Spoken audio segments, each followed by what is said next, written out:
My next guest, as you well know, is one of the top football coaches, college football coaches in the country. His teams have won national championships. Lou has written best-selling books. And if you saw the game between Notre Dame and Colorado on New Year's Day, you know here's a man who knows the meaning of the word pain. Would you welcome Lou Holt?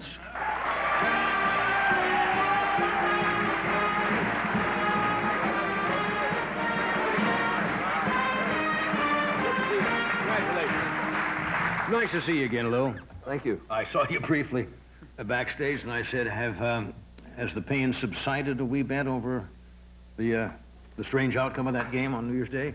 Oh, it really doesn't go away for a while. I think you probably carry it with the rest of your life. But first of all, I want to give Colorado...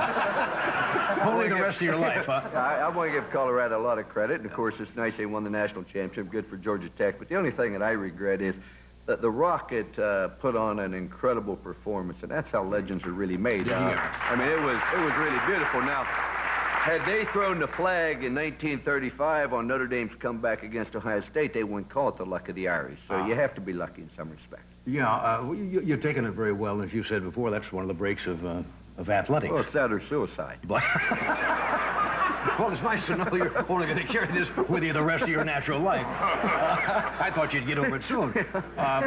One of the sports writers, I think, in the L.A. Times today said he didn't think it was right in the final moment or so of any athletic contest that a foul should be called unless it's really flagrant. And they didn't seem to think it was flagrant. I mean, it might have been the right call, might have been the wrong, but I guess now that it's made, it's made. It's made. There isn't anything that you can possibly do about it. I can assure you this, that if it was the wrong call, the official didn't make half as many mistakes as I made during the course of the game. And that I do feel sorry for the young man the penalty was called on because he's a very intelligent individual. But that's life, and, you know, life goes on. How do you feel about the instant replay? Do you think it's a good thing, or do you think it's taken the hands and put it upstairs in the booth? And I think it's tedious and boring. We don't have it on the college level, but I think that you're going to have mistakes and just keep the game going on, and you rise above it. You can't put at one point at one play. That's right. Yeah. I saw something I'd never seen before in one of the games. I don't think it was the Colorado Notre Dame, where they actually used instant replay to spot the ball. I mean, there was where the player was down. Now, if they start doing that, isn't that going to create big problems? I think it does. Nobody is going to like officiating.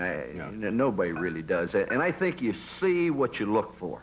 It would go at it a million different ways. I've had my problems with officials, but the one thing that I have learned, you just have to be calm, you got to be patient, you got to smile, and go from there. Yeah, I saw how calm you are walking up and down the aisle there.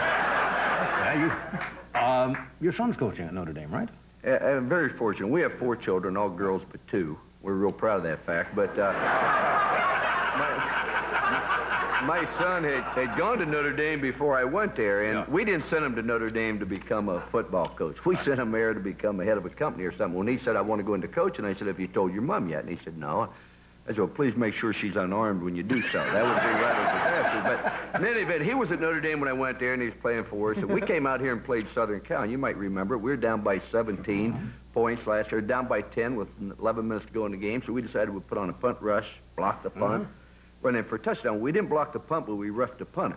The ironic thing, the young man that roughed the punter happened to be my wife's son, you know, which was Skip. And from that point on, he's begging for forgiveness. But he's a great young man. I'm proud of all our children. That's great.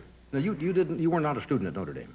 No, I wasn't a student. When I got out of high school, I wasn't a very good student. I had difficulty attending many colleges, but I wanted to go to Notre Dame. They didn't think I was smart enough to go to school there, and I could understand it. What I can't understand, though, is they think I'm smart enough to teach there. I guess the standard's higher for students than for a teacher. We're going to look into that. What kind of pressure does a coach get from the alumni? Well, I think that Notre Dame has the greatest alumni in the world. And I'll say this, the administration at the University of Notre Dame, you couldn't ask for any better support, and their values and the things that they really emphasize are for real. It's the Subway alumni, the people that maybe didn't go to that university but have adopted that university. And when I went there, they said, Lou, all we want to do is be competitive. We'd had a losing season, and So the first year, we lost 5 games by a total of 14 points to teams that finished in the top 15 in the country. I thought that was rather competitive, and they said, no, you don't understand. What we meant by competitive was to win. Well, the next year, we won 8 games, went to the Cotton Bowl, and they said, you still don't understand. We meant win them all. Well, the third year, we won them all and went undefeated. They said, you aren't very smart. We meant win them all by a big score. And so you go along, and it's just one of those things that happens. But that goes along with coaching. Yeah. I don't care what you do. You aren't going to be able to satisfy the people. And I think I've heard you say it before. Yeah. Don't tell people about your problems. 20% don't care, and the other 80% are glad you got them. Yeah, that's true. It'll all level out.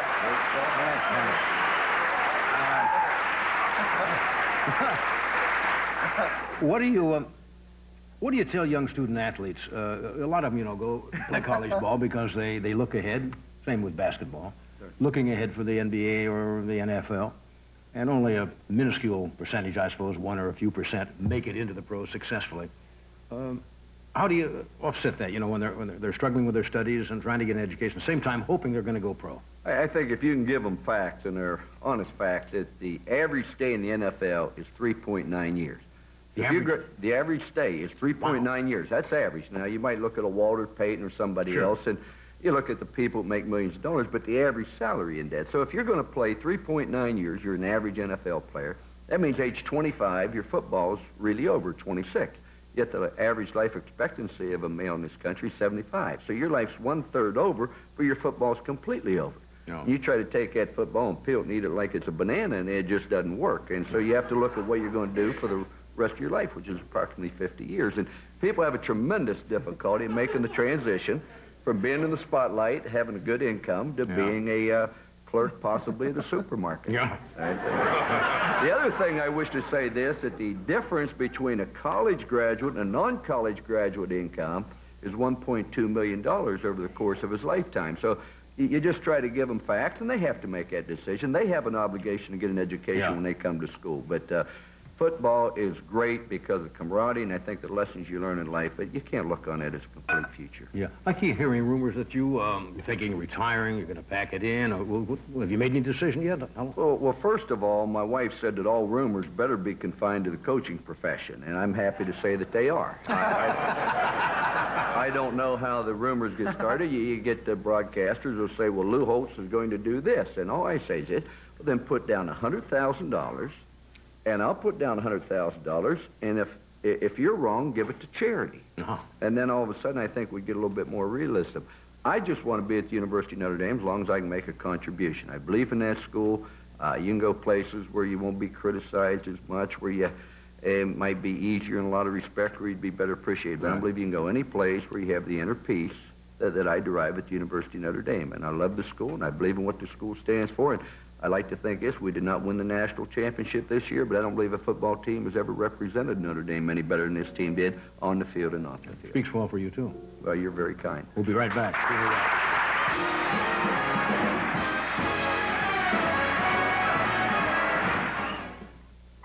It isn't just clear, sparkling water that makes